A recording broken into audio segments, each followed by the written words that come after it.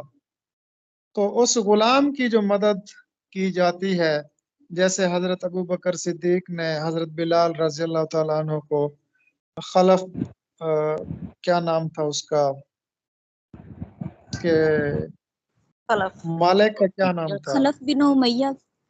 خلف بن امیہ، ہاں جی. تو اس سے خرید کر آزاد کر دیا تھا. تو یہ زکوٰۃ کے مال سے آپ غلام کی گردن بھی چھڑا سکتے ہیں، اس کو آزادی دلوا سکتے ہیں. اس کو الرکاب کہتے ہیں. اس کے بعد ہے غارمین. غارم کہتے ہیں مکروز کو. تو اس کے بعد ہے فی سبیل اللہ. فی سبیل اللہ یعنی راہ خدا میں اگر کوئی مجاہد جہاد کے لیے جانا چاہتا ہے یا اسے سواری کی ضرورت ہے، طالب علم کو بھی دے سکتے ہیں. ایسا طالب علم جو دین پڑھنا چاہتا ہے تو آپ زکوٰۃ اسے بھی دے سکتے ہیں. ابن السبیل سے مراد ہے مسافر،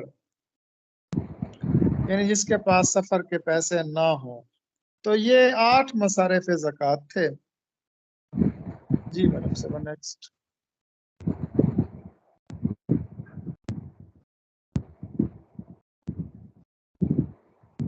مس میمونہ صاحبہ آپ نے تو چھٹی کرنا تھی. آپ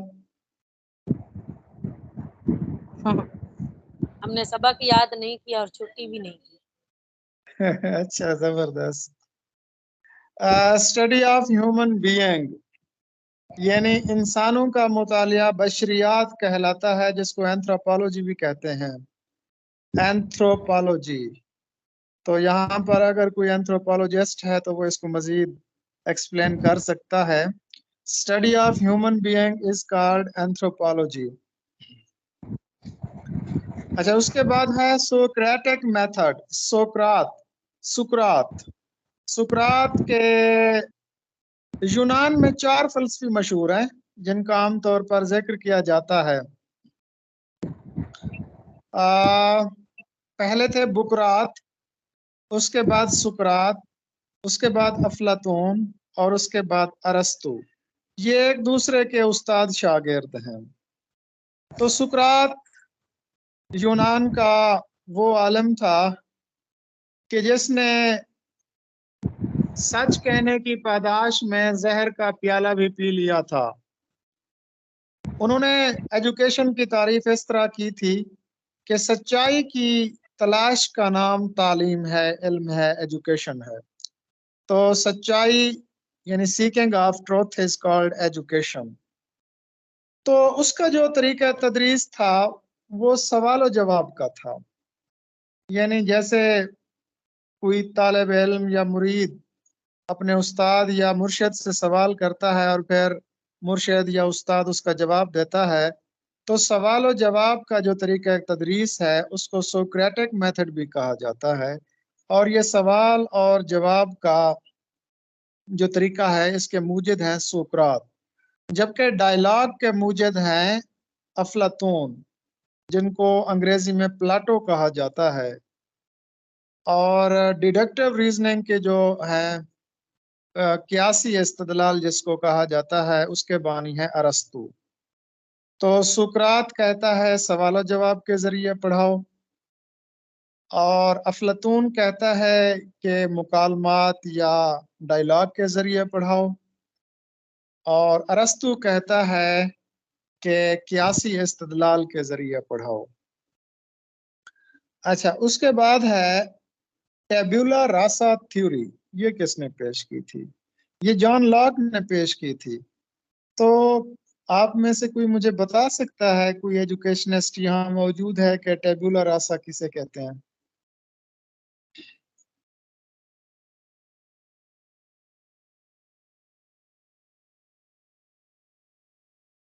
ہاں سر، ہم نکمے ہیں۔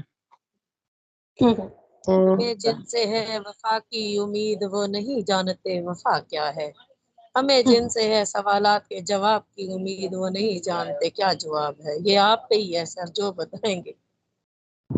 نہیں، میں تو آپ کو بالکل صحیح بتاؤں گا، اور لیکن میں یہ دیکھنا چاہتا تھا کہ یہاں پر کوئی چنگاری یار اب ہماری خاکستر میں بھی ہے یا بس سارے میری طرح نکمے ہیں، ویلے؟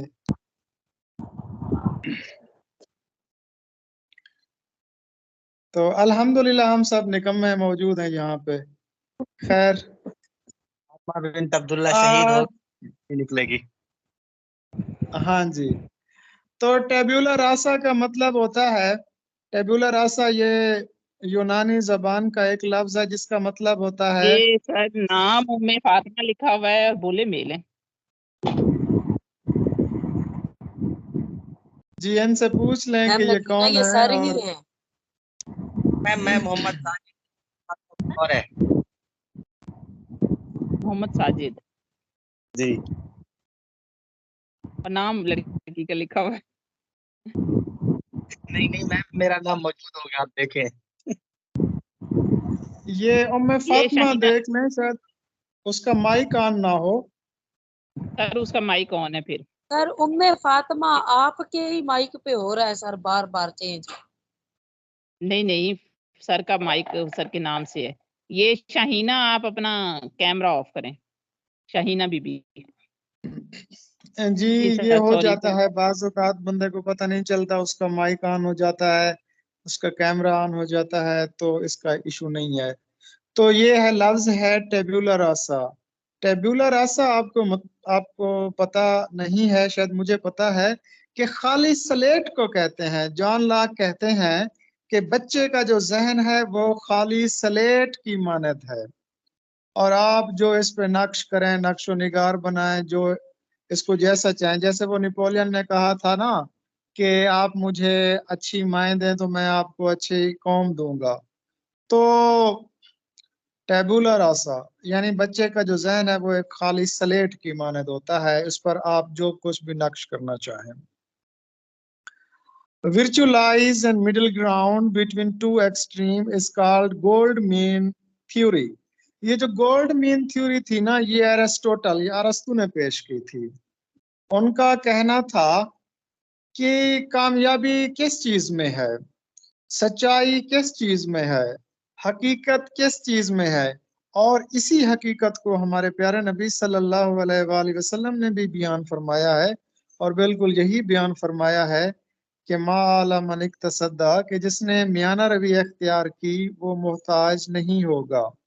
تو زندگی کی خوبصورتی بھی اسی میں ہے کہ انسان معتدل رہے، یعنی درمیانی راہ اختیار کرے، چلنے میں بھی، خرچ کرنے میں بھی، بولنے میں بھی، زندگی کے ہر معاملے میں اگر آپ توازن اور اعتدال کی راہ اپنائیں گے تو آپ کامیاب رہیں گے، اور یہی نظریہ گولڈ مین تھیوری کہلاتا ہے کہ سچائی جو ہے وہ دو ایکسٹریمز کے مڈل میں ہوتی ہے۔ اس کے بعد ہے A view on culture superior to others، کہ اپنی ثقافت کو، اپنی تہذیب کو دوسروں کی تہذیب اور ثقافت پر برتری اور فضیلت دینے کا عمل کہلاتا ہے ایتھنوسینٹرسزم۔ ایتھنو ہوگا، پتہ نہیں کیا ہوگا، اس کا صحیح تلفظ دیکھ لیجئے گا، انگریزی والے موجود ہیں۔ ایتھنوسینٹرسزم یعنی وہ فلسفہ، وہ سوچ کہ جس میں ایک شخص سمجھتا ہے کہ میرا جو کلچر ہے، ہمارا جو کلچر ہے، ہماری جو تہذیب ہے وہ باقی لوگوں سے زیادہ سیولائزڈ ہے، تو اس کو کہا جاتا ہے ایتھنوسینٹرسزم۔ اچھا، اس کے بعد ہے analyse past and present society to create good future, کہ آپ معاشرے کا، اگر معاشرے کی تاریخ اور معاشرے کی موجودہ حالات کا تعین کر کے مستقبل کے لیے اچھے فیصلے کریٹ کرتے ہیں تو یہ فلسفہ کیا کہلاتا ہے؟ یہ پولیٹیکل فلسفی کہلاتا ہے۔ اچھا، سروائیول آف دا فٹیسٹ کا نظریہ، یہ تو آپ سب کے علم میں ہے کہ سروائیول آف دا فٹیسٹ کا نظریہ یہ چارلس ڈارون نے پیش کیا تھا۔ جی میڈم صاحب، نیکسٹ۔ ہاں جی مس میمونہ صاحبہ، آپ اپنی دل نشیں آواز میں یہ سوالات پڑھیے۔ جی سر۔ علامہ اقبال کی معروف نظم بوڑھے بلوچ کی نصیحت بیٹے کو ان کے کس مجموعے میں شامل ہے؟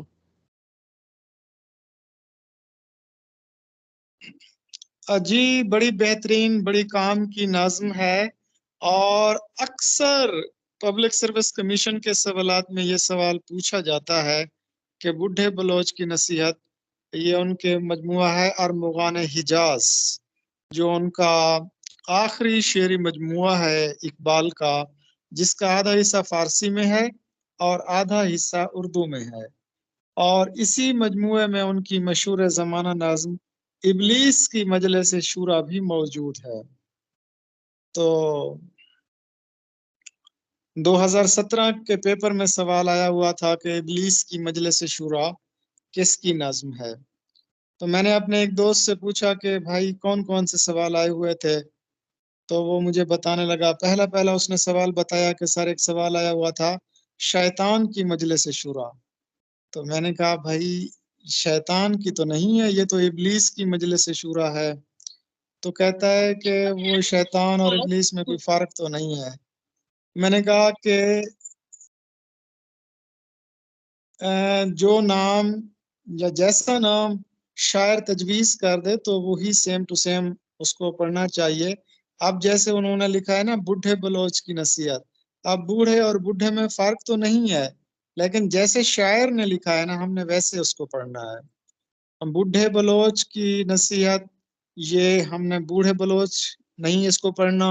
اسی طرح ابلیس کے مجلس شورا کو ہم شیطان کی مجلس شورا بھی نہیں پڑھنا.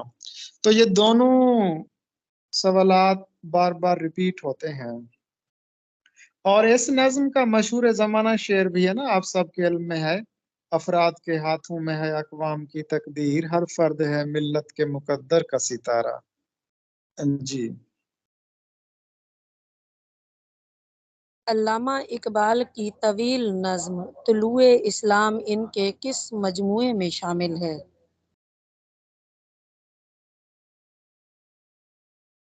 اقبال کا اردو کا جو پہلا مجموعہ بانگ درا جو 1924 میں منظر عام پر آیا تھا اور جو اتنا مقبول ہوا کہ اس کی ریالٹی سے اقبال نے ایک کار بھی خریدی تھی اور اس کے جو حقوق ہیں وہ اس کے پوتوں کے نام تھے.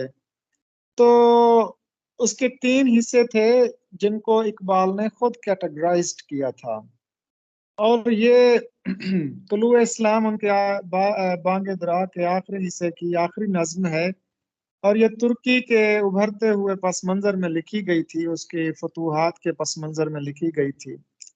اور اس کا وہ مشہور زمانہ شعر بھی اسی میں ہے کہ ہزاروں سال نرگس اپنی بے نوری پہ روتی ہے، بڑی مشکل سے ہوتا ہے چمن میں دیدہ بھر پیدا. یہ شعر بھی طلوع اسلام کا ہے. تو یہ بانگ درا کے آخری حصے کی آخری طویل نظم ہے. مولانا حالی کے خیال میں سب سے کارآمد صنف سخن کون سی ہے؟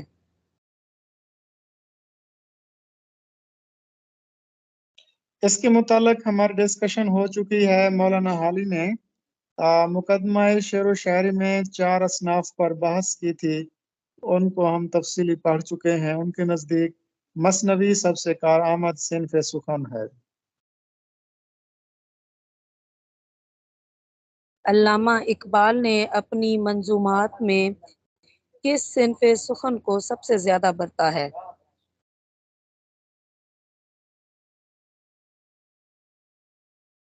جی انہوں نے سب سے زیادہ تو مثنوی کو برتا، مثنوی کی صنف کو برتا. اس کے بعد صنف سخن صنف نازک کو بھی انہوں نے زیادہ برتا ہے.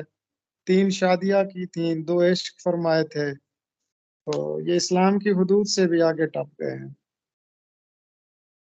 تو اقبال نے سب سے زیادہ مثنوی کو برتا ہے. اس میں آپشن ہے مثنوی کا؟ سر غزل، ترکیباً، ترجیباً، ان میں سے کوئی جواب درست نہیں. جی ان میں سے کوئی جواب درست نہیں، کیونکہ انہوں نے مثنوی کو سب سے زیادہ برتا.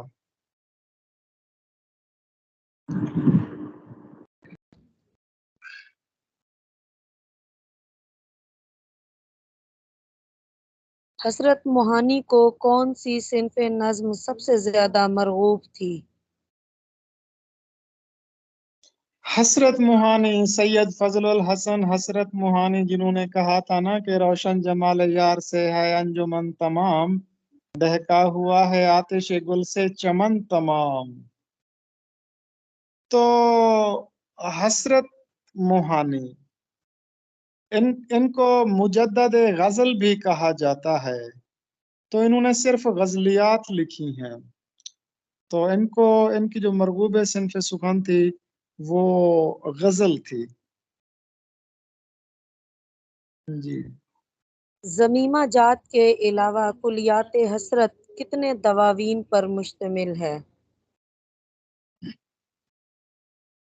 سب سے پہلے تو یہ دیکھیے کہ ضمیمہ کسے کہتے ہیں. ضمیمہ کہتے ہیں ضمن میں دیا گیا یا اضافی چیز.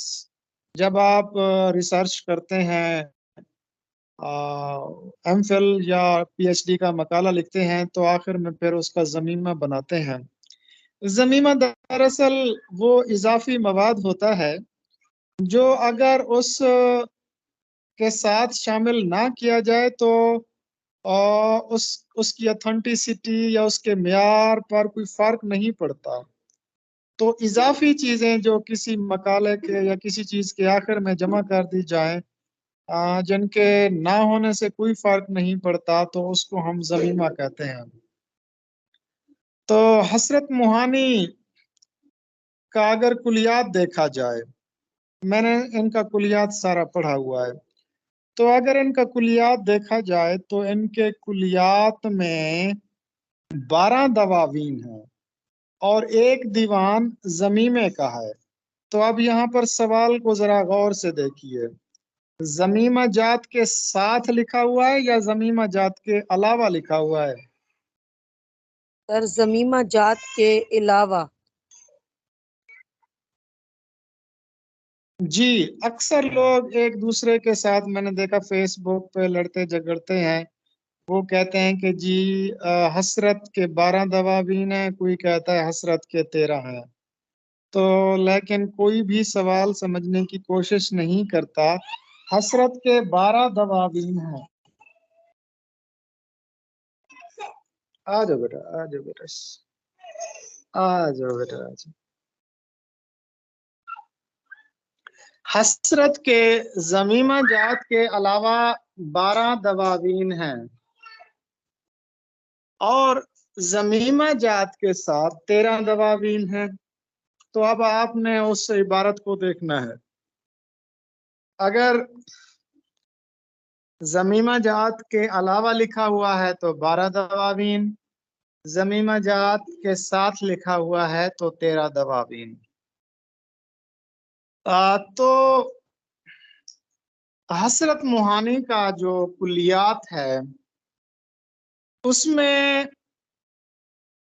1903 سے جب انہوں نے شاعری کا آغاز کیا تھا، تو جب وہ زمانہ طالب علمی میں تھے، علی گڑھ میں یہ پڑھتے تھے، علی گڑھ یونیورسٹی سے انہوں نے BA کیا تھا، اور ایک مشاعرہ جب انہوں نے کیا تھا تو پرنسپل، علی گڑھ کالج کے پرنسپل نے ان کو پھر ایکسپیل کر دیا تھا۔ تو زمانہ طالب علمی ہی سے ان کا جو کلام شائع ہوتا رہا، 1903 سے 1912 تک ان کا جو پہلا دیوان ہے وہ 1903 سے 1912 تک ہے۔ پھر آگے 12 سے 16 ہے، 16 سے 17 ہے، 17 سے 18 ہے، 18 سے 22 ہے، اسی طرح ڈیفرنٹ چلتا جاتا ہے۔ تو ان کا جو دیوان تھا غالباً حیدرآباد دکن سے شائع ہوا تھا۔ اچھا، تو اگر آپ ان کا کلیات دیکھیں نا تو ان کے کلیات میں اکثر غزلیات کے اوپر تاریخ بھی لکھی ہوئی ہے، اور یہ بھی لکھا ہوا ہے کہ یہ فلاں رسالے میں شائع ہوا، فلاں شخص کو بھیجی گئی یہ غزل۔ تو بڑا زبردست ان کا کلیات ہے۔ کس صنف روشن نثر جمال کی یار سے ہے انجمن تمام، دہکا ہوا ہے آتش گل سے چمن تمام۔ تو یعنی کہ ان کا جو پورا کلیات ہے نا، جس کو چمن تمام کہا جاتا ہے۔ جی نیکسٹ پڑھیں جی۔ کس صنف نثر کی زبان غزل سے قریب تر ہے؟ ادھر لگاؤ نا پوائنٹ۔ غزل، جی غزل کے قریب تر انشائیہ ہوتا ہے۔ انشائیہ کے بارے میں ہم پڑھ چکے ہیں کہ ہلکے پھلکے انداز میں اپنا معافی ضمیر بیان کرنا، اپنے جذبات اور خیالات کا اظہار کرنا، اور بے ساختگی جس کو کہتے ہیں، کیونکہ غزل کی جو بنیادی عناصر ہے نا وہ رمز و علائم و رموز ہیں اور بے ساختگی ہے، تو یہ دونوں چیزیں انشائیہ میں بھی پائی جاتی ہیں۔ تو غزل جو ہے وہ انشائیہ کے قریب تر ہے۔ جی مولانا حالی نے کہا تھا، ہوا خاتمہ اردو کے ادب کا، اس مصرے سے بحساب جمل 1328 کا سال برآمد ہوتا ہے۔ یہ کس معروف انشا پرداز کی تاریخ وفات ہے؟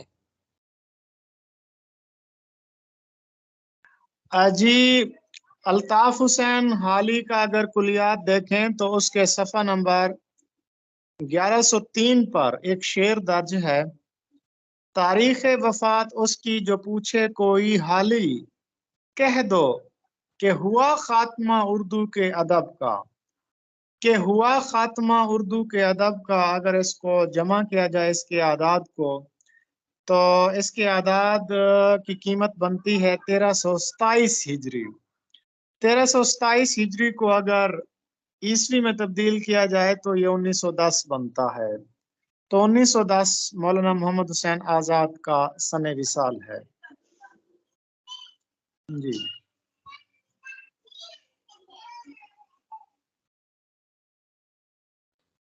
سر نیکسٹ میم کو کہتے جی ہیں وہ مس پڑھ میمونہ لیں۔ صاحب آگے پڑھیے۔ سر گیسٹ میرے آ گئے ہیں تو میں اب ہم حاضر مولانا حالی جی آپ کی اپنے گیسٹ کے تشریف ساتھ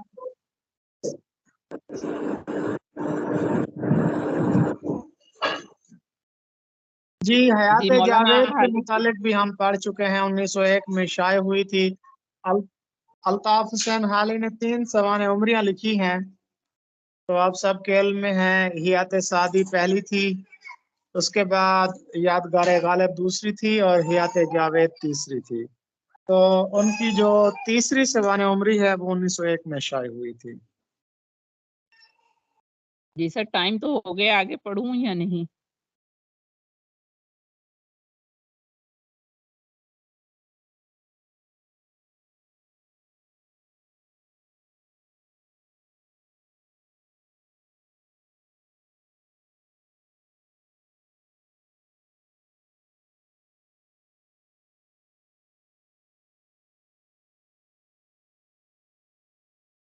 تھوڑا سا ویٹ کرتے ہیں سر کی، شاید کار وغیرہ آ گئی کوئی۔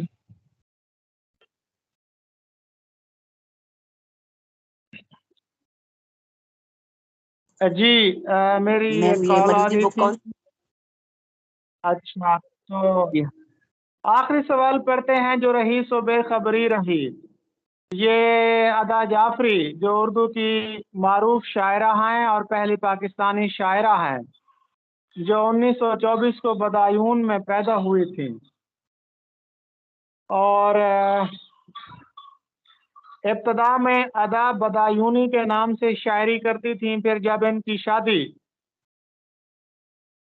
1947 میں نور الحسن جعفری سے ہوئی، پھر یہ ادا بدایونی کی بجائے ادا جعفری کے نام سے لکھنے لگی، اور 1995 میں 1995 میں انہوں نے اپنی ایک آپ بیتی لکھی، خود نوشت سوانح عمری لکھی، تو جو رہی سو بے خبری رہی۔ یہ کتاب کا نام، آپ بیتی کا نام انہوں نے سراج اورنگ آبادی کے ایک شعر سے مستعار لیا۔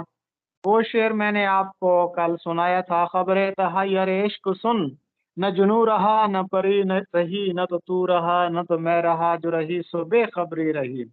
یہ 1995 میں انہوں نے ایک اپنی آپ بیتی لکھی تھی۔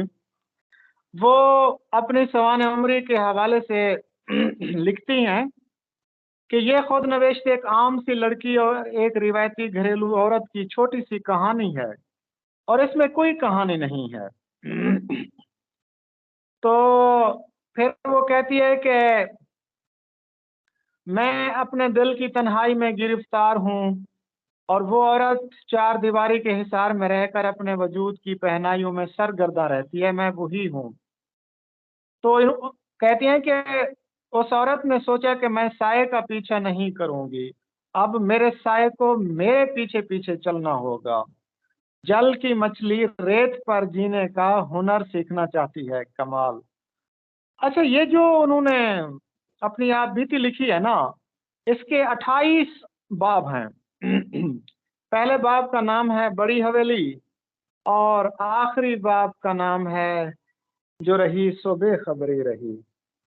بڑی حویلی اور جو رہی سو بے خبری رہی۔ تو اسی بے خبری پر آج ہم اپنے لیکچر کا اختتام کرتے ہیں، تو انشاءاللہ پھر نیکسٹ ملاقات ہوگی۔ سر یہ شعر جو ہے جو رہی سو بے خبری رہی، یہ کس شاعر کا ہے؟ سراج اورنگ آبادی۔ ٹھیک، چلیں جی، اللہ حافظ۔